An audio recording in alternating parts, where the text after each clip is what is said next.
Okay, welcome to the third and fourth lectures of the Ashok Maitra Memorial Lectures. So if anyone has any questions, please unmute and ask, or you could also put it on the chat and I'll interrupt Alison. So Alison, over to you. Thank you very much indeed. Okay, so just a very quick recap of where we got to. Last time we introduced the Wright-Fisher and the Moran models and their diffusion limit, which is that Wright-Fisher diffusion that's written there.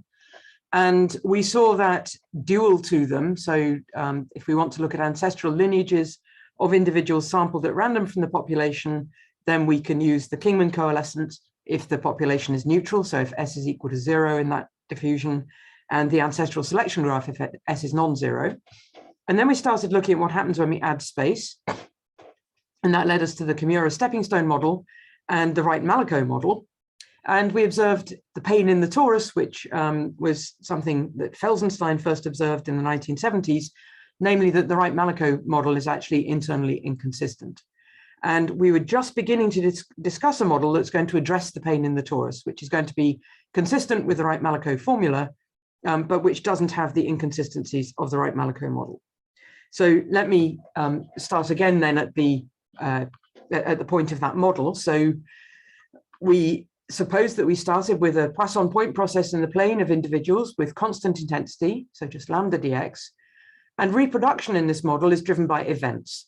So events are rained down on the plane, and they rain down according to a Poisson point process with intensity which is constant in time and constant in x, which is somehow defining the center of the event that's going to be affected by an event.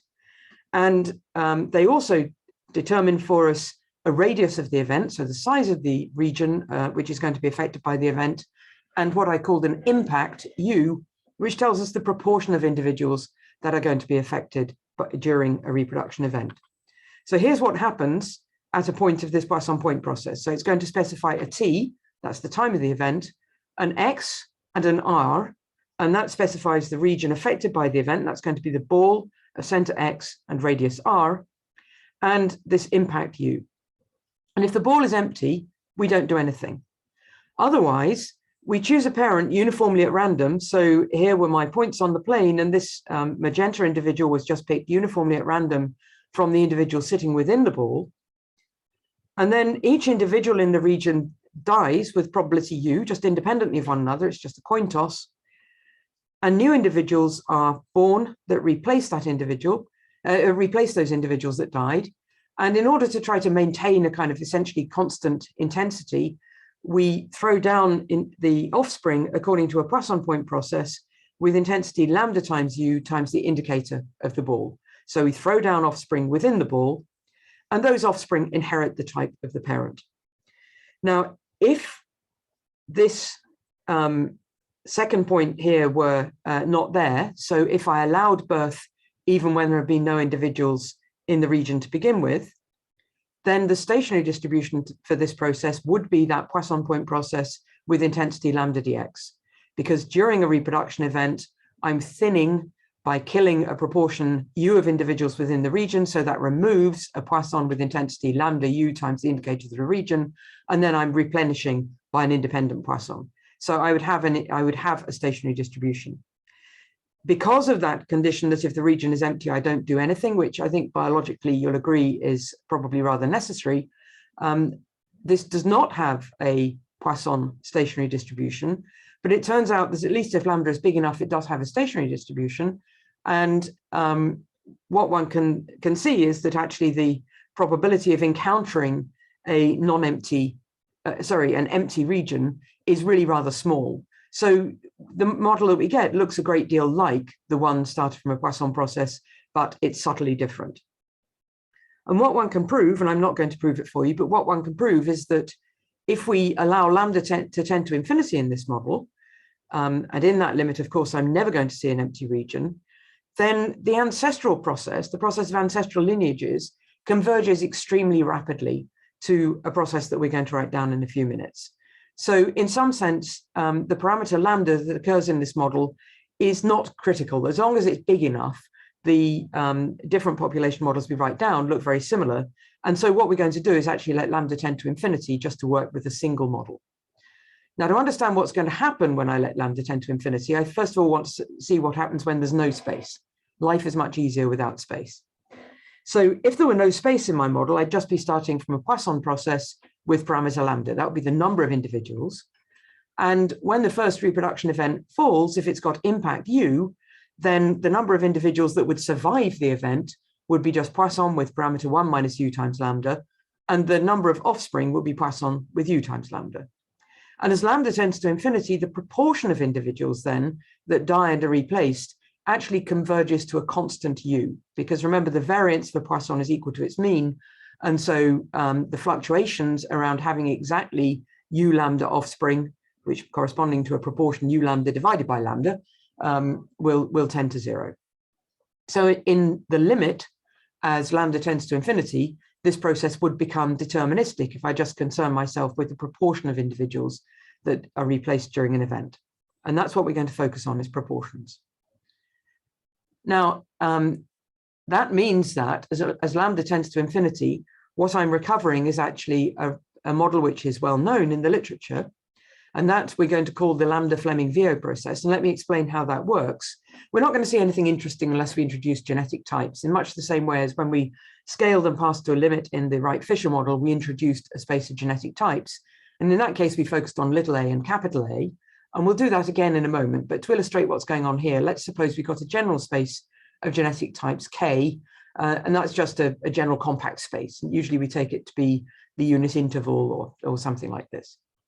Now, what my Lambda-Fleming-Viot process is going to specify is at each time t, it's going to tell me the probability that if I sample an individual from the population, it's of type K.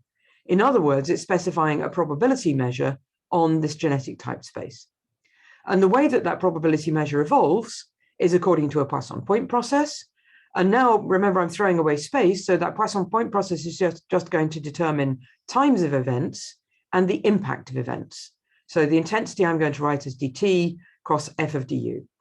And if I'm at a point in that Poisson point process, I'm going to sample an individual from the population immediately before the event. That was like sampling the magenta individual in my previous picture.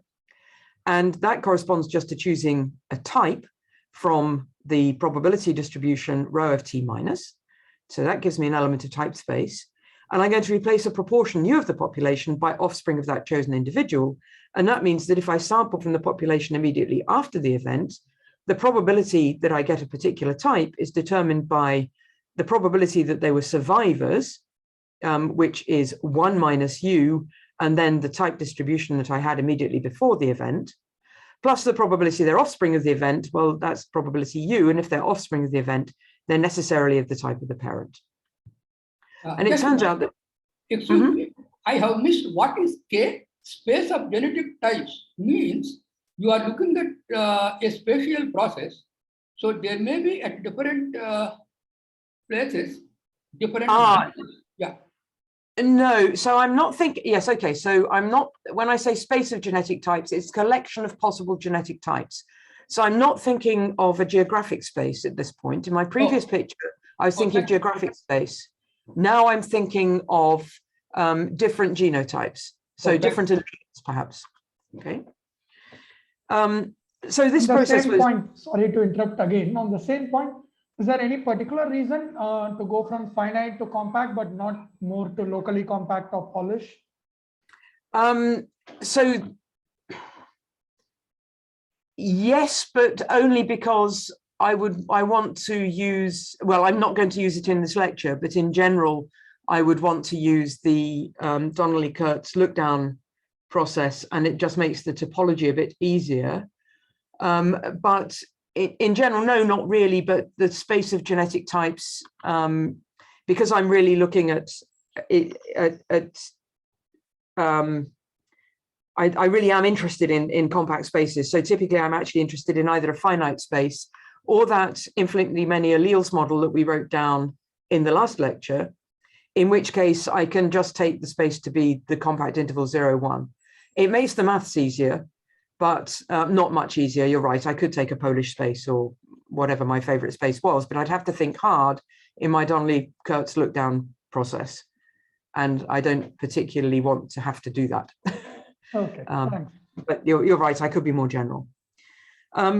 Okay, so Donnelly and Kurtz showed that a model of this type existed in their one of their 1999 papers, provided that rate f can be expressed as lambda of du over u squared, where lambda is a finite measure on 0, 1. So the proportion of individuals that I'm replacing in a given event is determined by that impact u, and you should somehow think of the rate as being allowed to be very, very fast when u is small, as in a way that we'll see in a moment, and lambda is somehow specifying the relative rates for different impacts.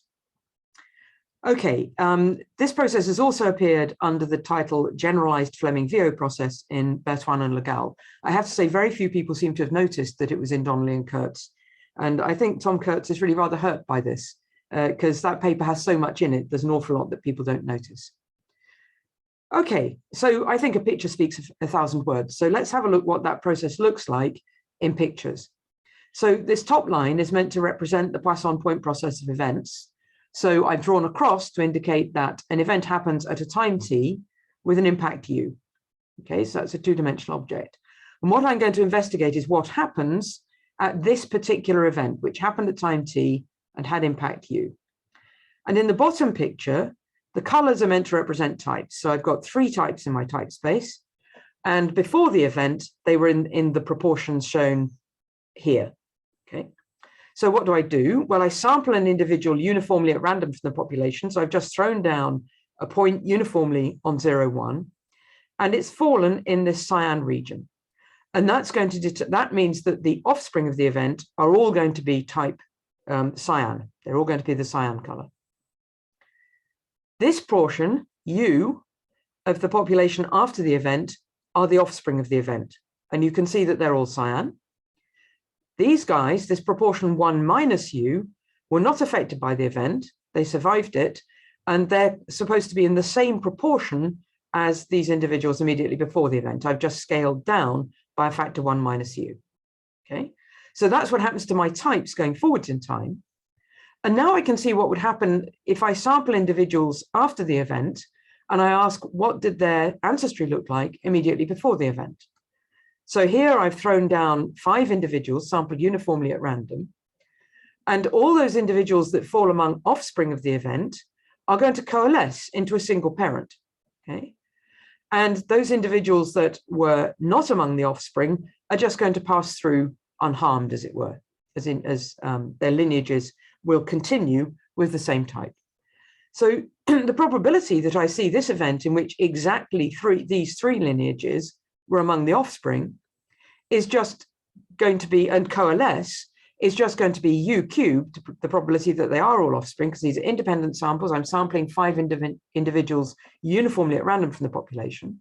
So U cubed times 1 minus U squared, the probability these other 2 guys were not affected and did not merge in this event. But notice that I'm seeing more than 2 lineages coming together in a coalescence event. So as I trace ancestral lineages in this model, it may no longer be the case that I only see pairwise mergers as I did for the Kingman coalescent. Okay. And this process was also written down by Donnelly and Kurtz, and they identified it using their look-down technology as the genealogy of a sample from a population evolving according to their Lambda-Fleming-Viot process. And what they showed was that if there are currently n ancestral lineages, then a transition involving exactly j of them merging, and it's a j that I specify, is given by this expression. So it happens at a rate given by this expression.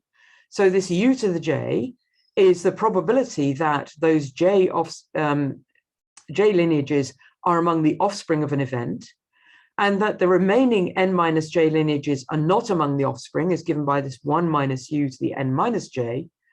And then the rate I see an event which has impact u is lambda of du over u squared, and then I integrate overall possible impacts. And if I want to know the rate at which I see a merger of some collection of j lineages, I just have to multiply by a combinatorial factor n choose j. And remember that lambda was a finite measure on 0, 1. And in fact, the Kingman coalescent is a special case of this. If I take lambda to be just the atom on the origin, then what does this beta nj look like? Well, if j is bigger than or equal to 3, so I'm asking how fast do I see a transition of 3 or more lineages? Well, if j is bigger than or equal to 3, u to the j divided by u squared is still going to leave me with a positive power of u. And if lambda is the delta function on 0, then when I integrate against that, I'm going to get 0.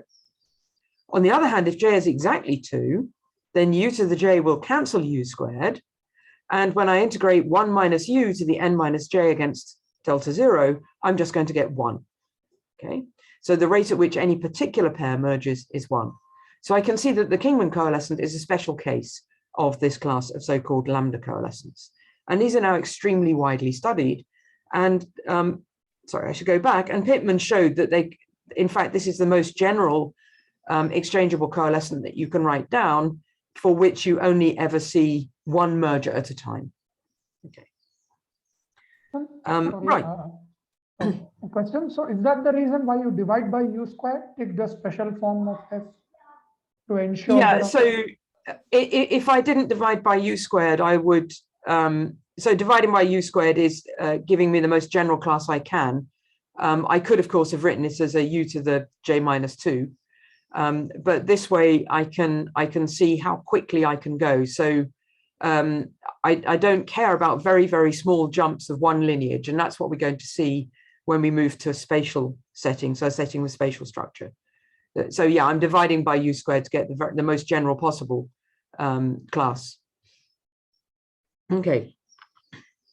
So once we've done this without space, seeing what the limit has to be with space is kind of obvious. It's not quite so obvious to prove, and Tom Kurtz spent quite a long time proving it. But if I allow that lambda to tend to infinity in the model that we began the lecture with, then in the limit, we're going to recover what I'm going to call a spatial lambda-Fleming-Viot process.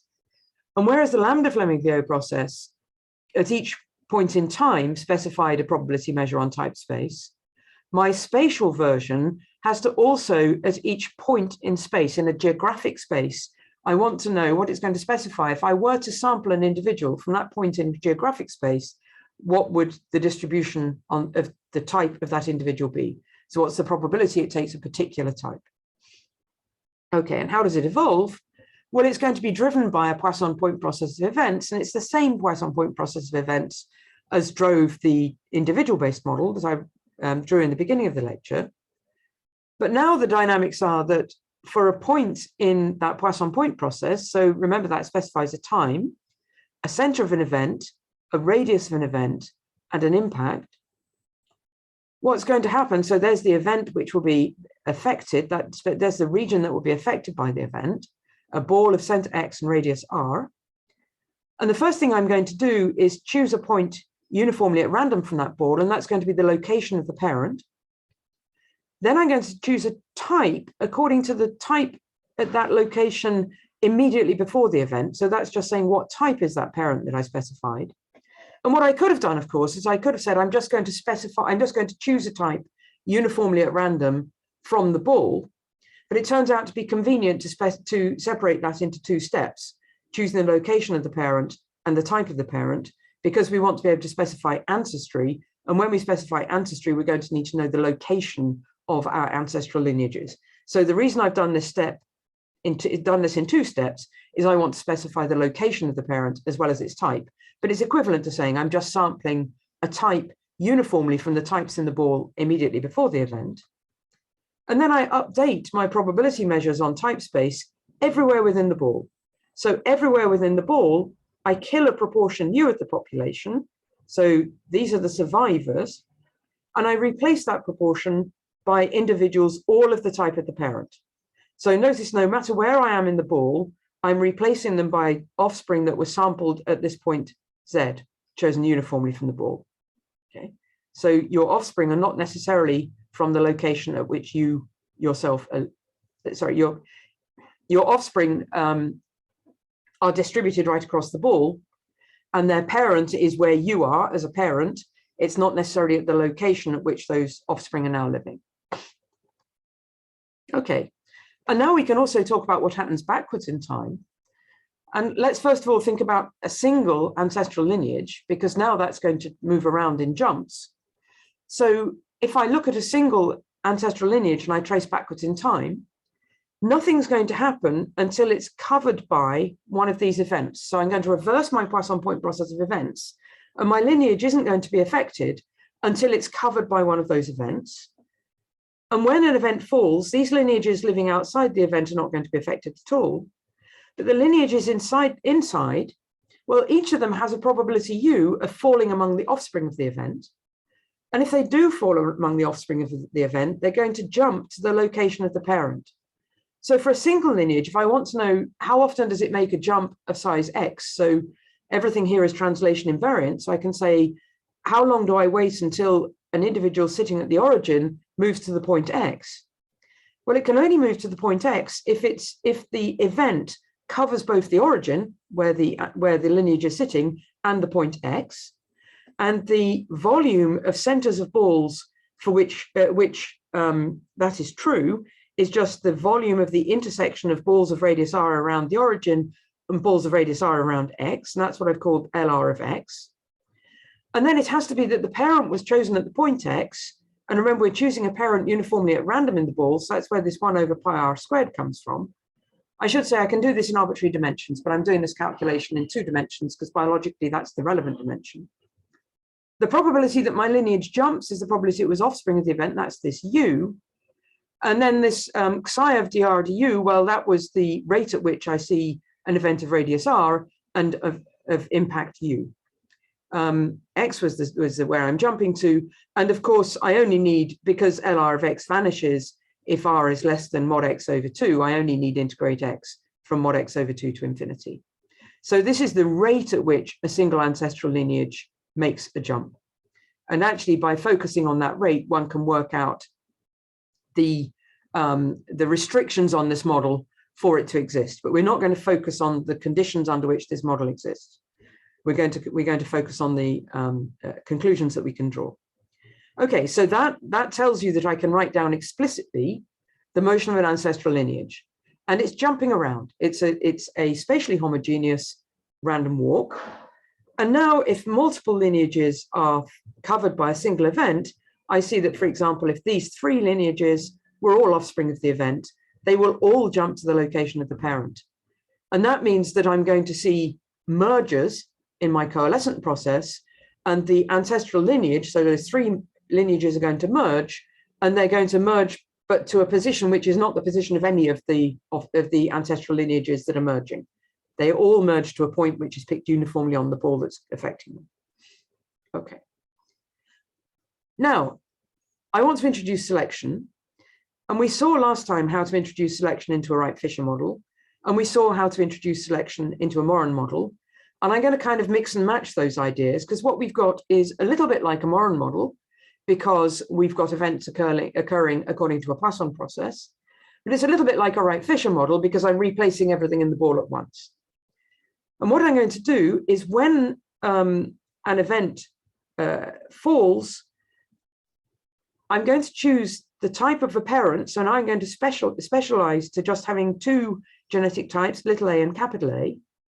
I'm going to write W for the proportion of type little a. So that's the probability at the time t at the point X, I sample a little a individual.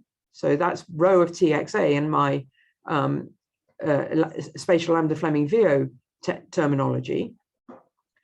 And when I select a parent now, instead of just sampling a parent according to uniformly according to the types within a ball, I'm going to select that parent in a weighted way.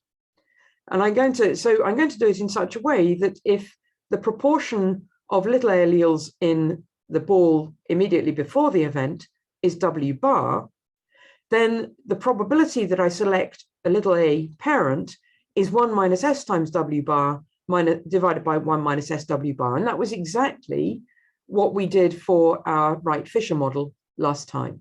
Okay. And I'm again going to suppose that selection is weak. And so I can expand this as a geometric series. And now I'm going to do what I did for the Moran model, which is I said, well, I can throw away these terms of order S squared.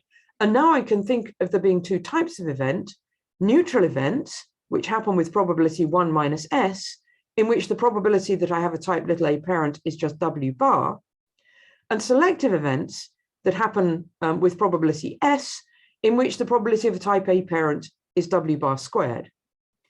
And the way that I achieve that, well, neutral events, I just thin the Poisson process of events that's determining when events fall on my process. So now my Poisson process of neutral events, it just happens at a rate 1 minus S times the rate at which I was seeing events before. And they just have neutral reproduction as we had in our spatial A-Fleming-Viot on the previous slide. But now when I have a selective event, and remember that's each event's going to be selective with probability S, I'm going to sample 2 potential parents. And if they're both type little a, then little a reproduces. And of course, the probability that they're both type little a is precisely this W bar squared. And now I've got a spatial analog of the ancestral selection graph that we wrote down last time.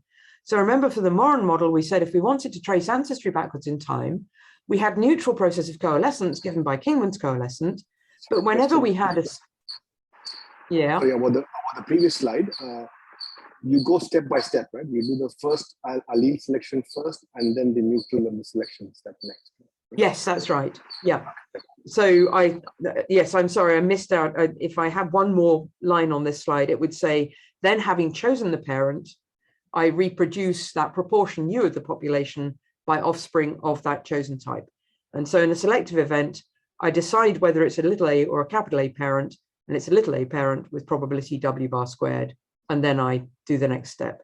And the way that I'm doing it is sampling 2 potential parents, and then the location of the parent will be, well, if it's a little a parent, I'll just choose one of those 2 locations uniformly at random. That will be the location of my parent. Okay, thanks, Eva. So then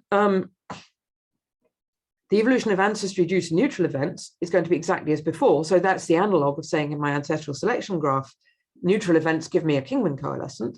So now lineages are evolving in a series of jumps, and when they can coalesce when they're covered by the same event. And in a neutral event, that's just a coalescence into a single parent. But now at selective events, if multiple lineages, at selective events, if at least one lineage is affected, I'm going to have multiple parents, so 2 parents in this case, and in exactly the same way as the ancestral selection graph for the Morin model, unless we know the types of those parents, we don't know what sort of event this was. And so in order to trace ancestry, we have to trace both those lineages back further into the past to determine what type they were. So we have a branching and coalescing system. So in this event shown here, these 3 lineages would coalesce, but they coalesce into 2 lineages, which then evolve into the past until sometime in the past when we decide what their types are and we trace backwards through our ancestral selection graph. And exactly as in the ancestral selection graph that we saw for the Morin model, if I sample an individual and I construct this ancestral selection graph in space, that individual that I sampled is type little a, if and only if all the lineages in the corresponding ancestral selection graph are type little a at any previous time. And the way that I can determine that is I can trace back to some time in the past when I think I know the types of my population. And then all the lineages sitting in my ancestral selection graph sample from the population at that time. And I assign types to them by sampling from that population. And then only if they are all of type little a is the individual that I sampled in the present of type little a. Okay. Right. Just one question. Mm-hmm. I seem to have some confusion. You see, you seem to talk about haploids because you are talking about little a, capital A, and at the same time, you are talking about 2 parents, bisexual population. So I am unable to reconcile. I'm sorry, I have specialized now to having just 2 types. So I'm just going to take capital A is little a and capital K, my type space, is just going to be a space of 2 genetic types, little a and capital A. Right, but when you are taking 2 parents, what is happening? I don't know. Well, they could be either, right? So W bar is just the proportions, and I'm sampling two individuals from the population, and I don't yet know whether they're type little a or capital A. when I'm going backwards in time. If I'm going forwards in time and I already know the types, then I can decide. Okay. But when yeah? Yeah, I understand. Oh, great. Okay. I'll stop while I'm on top. Okay, so let's try and use this to answer a question. And a natural question to ask is, when can we actually detect selection? So we have selection against those little a alleles. And the chance of actually observing one of those little a alleles in our population is probably rather small, because when we look at the population now, we hope that natural selection will have eliminated a lot of those those deleterious alleles, those alleles that we don't like because they reduce our fitness.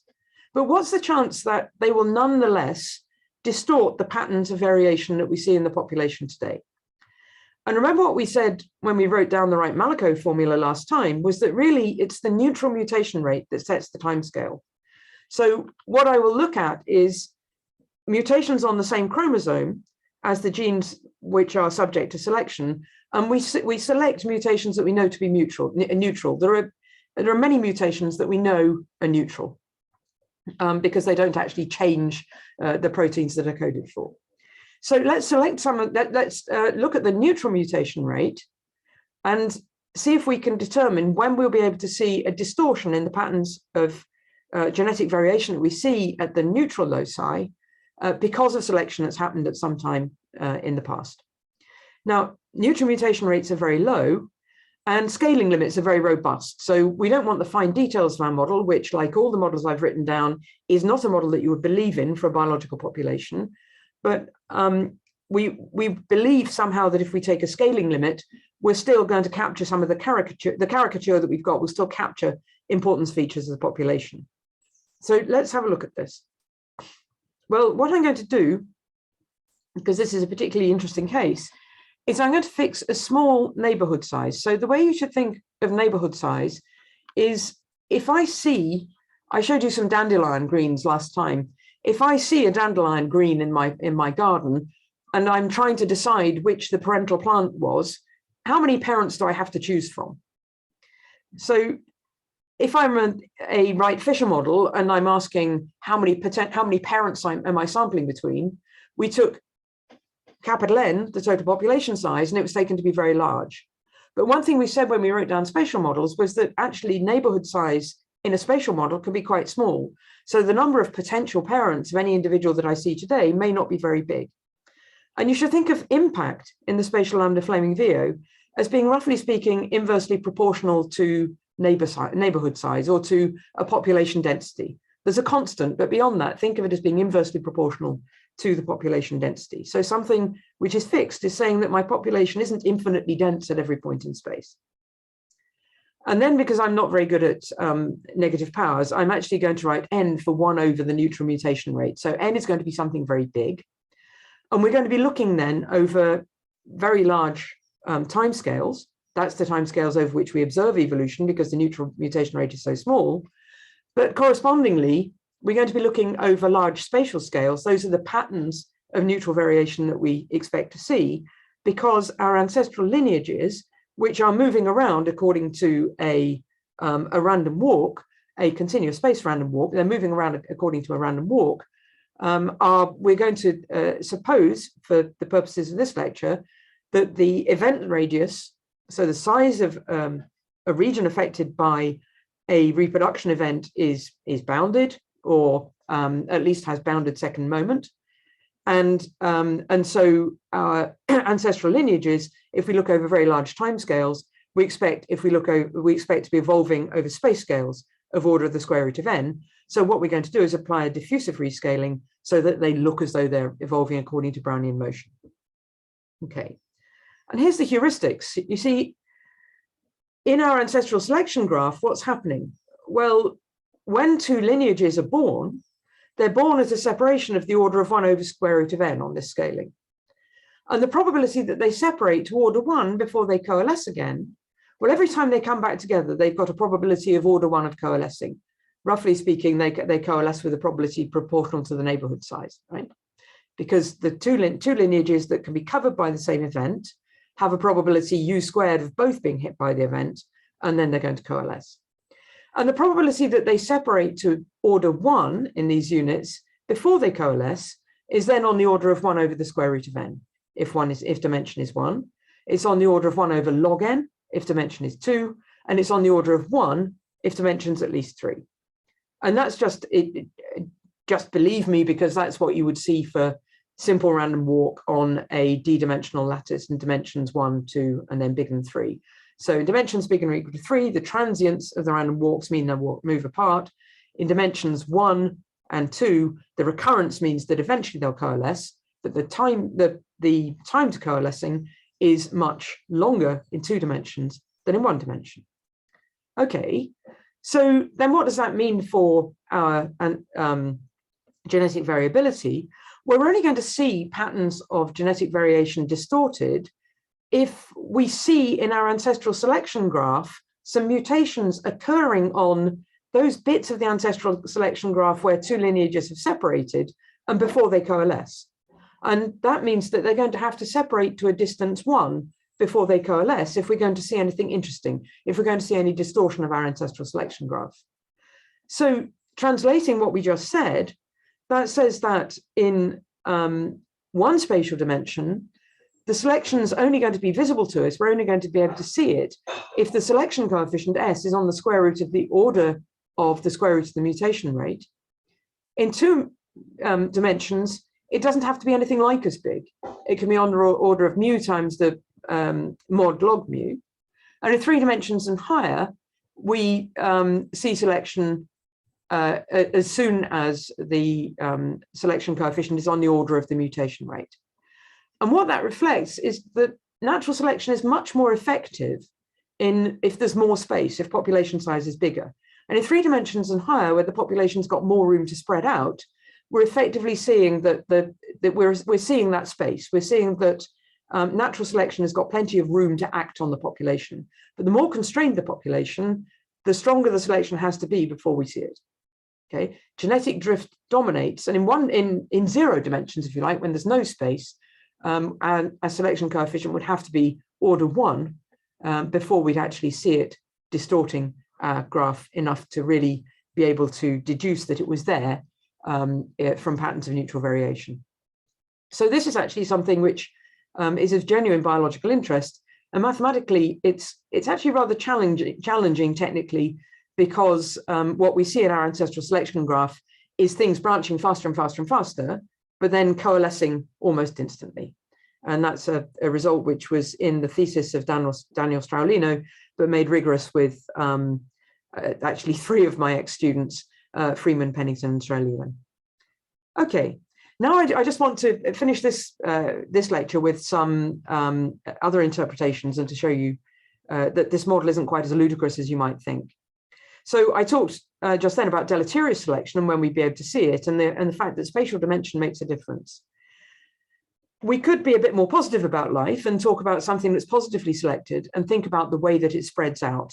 And so this is a simulation that was done by Jerome Kelleher a long time ago for 2 alleles. So think of this region here, a capital A alleles, spreading in a little a population. So down here, everyone is type little a.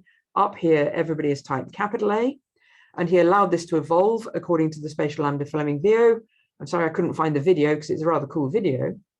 And what we do is that when a region is affected by an event in which the current proportion of little a alleles is W, then the probability that we have a little a parent is W over 1 plus S times 1 minus W. So again, the little a's are disadvantaged, the capital A's are advantaged, but we're thinking of the spread of a population. Now, if selection is very, very strong, everybody carries the allele and we're dead. But one way we can interpret this model for very strong selection is actually a population which is spreading its range, it's expanding its range. So think of a large S as the population here spreading out into an empty territory. And it won't always manage to spread because it's sometimes hostile in empty territory, but it's spreading out rapidly. Now, here's some real data of a population that's spreading out. So this is a laboratory experiment. It's a bacterium called Pseudomonas aeruginosa. It's a rather unpleasant bacterium. You don't want to encounter it. It appears in lungs of cystic fibrosis patients, for example. And this was in a lab of a man called Kevin Foster, who's a colleague of mine in Oxford. And what Kevin did was that he took a strain of Pseudomonas and he stained it using a fluorescent dye into two different colors. So one strain he made blue and the other green, and he mixed them together and he put a tiny droplet on a nutrient infused dish at time 0, and he just let that population expand. And what you can see are these characteristic sectors developing with time. Now we can do something very similar with the spatial A-Fleming-Viot, that we can stain our capital A individuals blue and green. You can think of that as a sort of caricature for genealogy. So this blue sector, for example, is all descended from probably one blue individual that lived way back here at the beginning of the range expansion. So you can see this as a way of capturing something about the genealogy of the population. And we can do the same. So we color our capital A individuals and just keep track of their colors as they go forward, but we don't allow the color to affect their fitness, and they expand into empty space. And that's what it looks like. So it's not bad, right? That's our simulation. Now, you might think that we'd had to spend an enormous amount of time picking a result of our simulation which exactly matched Kevin's pictures. In fact, we didn't. This simulation was produced before Kevin showed us his pictures. Fortuitously, we'd chosen blue and green as the color of our stains. So that was just good fortune. But in order to get the right sort of ratio of sectors to this central droplet, all we had to do was change the diameter of events. So it corresponds to the ratio of events versus the ratio of this initial central droplet. And the only slight bit of cheating we did is that we made it look as though we were looking at our simulation through a camera which didn't have perfect resolution to replicate what Kevin was doing with an extremely good camera, but not as good as having the perfect resolution of a simulation. So although our model is not one that you would believe in, it's somehow capturing something about the way that population expands. And it's not capturing the details, so let me just show you. That's what's actually happening. That's a picture of the edge of that expanding bacterial population. And I find this remarkable because each rod is a single bacterium. And you can see that this is nothing like a spatial A-Fleming-Viot, but nonetheless, somehow we're capturing something about the way the population spreads out. Okay, so I will stop there for coffee or questions. And then after the break, we can talk about hybrid zones, which is what this lecture was meant to be about. So, any questions? So one question is that, I mean, you take a random ball, the way when the Poisson points rain down, there is a random ball and the parent is chosen within the ball and things happen within the ball. Is there is it just for simplicity that, or instead of considering more general kernels or some other ways of? So I could consider anything you wanted in terms of the shape of the regions. The reason that we take a Poisson process is because then we can reverse it. So the nice thing about the spatial A-Fleming-Viot model is that the time reversal is something we can write down. And the problem with most spatial models is that you can write down the forwards in time evolution, but the backwards in time evolution is extremely difficult to write down. And so the reason we have things raining down as a Poisson process is simply so that we can reverse it in a simple way. It makes sure it's Markov, right? I mean, and then as well, so there are lots of mathematical advantages, but it's the time, it's being Poisson in time that matters. In space, you can do much more general things. That's rather ironic.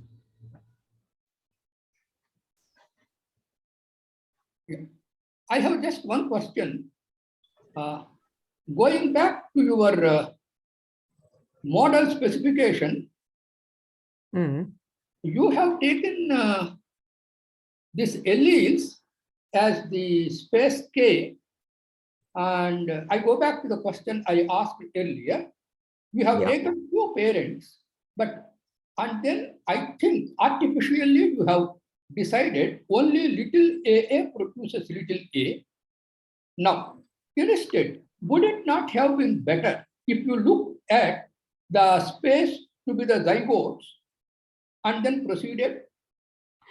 So we'll do something a little bit like that for our hybrid zones. Oh, I see. And the reason I didn't here is it just makes matters much easier. But in fact, I'm going to cheat with the hybrid zones and go straight back to following individual genes, because what we can prove is that, I mean, yes, of course, we could consider the whole zygote, but then we start, in the case of the hybrid zones, we'd start having to have more different types of parent. And in fact, what we can prove is when we're looking over these very large spatial and temporal scales, it doesn't matter. So the conclusions that we draw will be the same whether we pretend that our gametes behave in a particular way or we work with the whole zygote.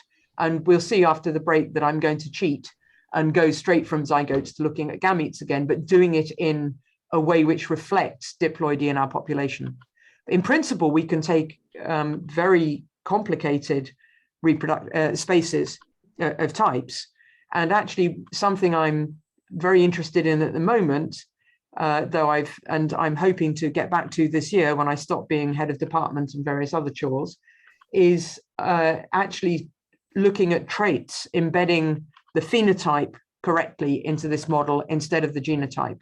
And I think I have a way of doing that. And that, of course, would be really much more realistic. Oh, but when you say phenotype, isn't it more complicated? Because you have much more complicated. Much more complicated, yes. But I think I have a way to do it. I see. Oh, thank you. Any other questions? Yeah, I had a question on the small neighborhood size scaling limits. So in dimension 1, you're going to get a Brownian net. So that means everybody's coalescing immediately, is that correct? Yep. Right, that's right. So after some time, you just see, okay, everybody's coalescing. And then in the 2 and 3, so your ancestor graph will only be branching Brownian. There'll be no coalescing. Yes. Yeah, that's right. So you get branching Brownian motion with an effective branching rate. And in 2 dimensions, of course, what's happening is that you're branching at an effectively infinite rate. In 3 dimensions, you choose things so the branches are always finite anyway, because you've got a positive probability of escape. But the 2-dimensional one is the actually really interesting one, unfortunately, because it's also very difficult. So even the 2-dimension n times s goes to infinity. Is that right? Yeah, because you've got mod log n, right? Very nice, very nice. Yeah.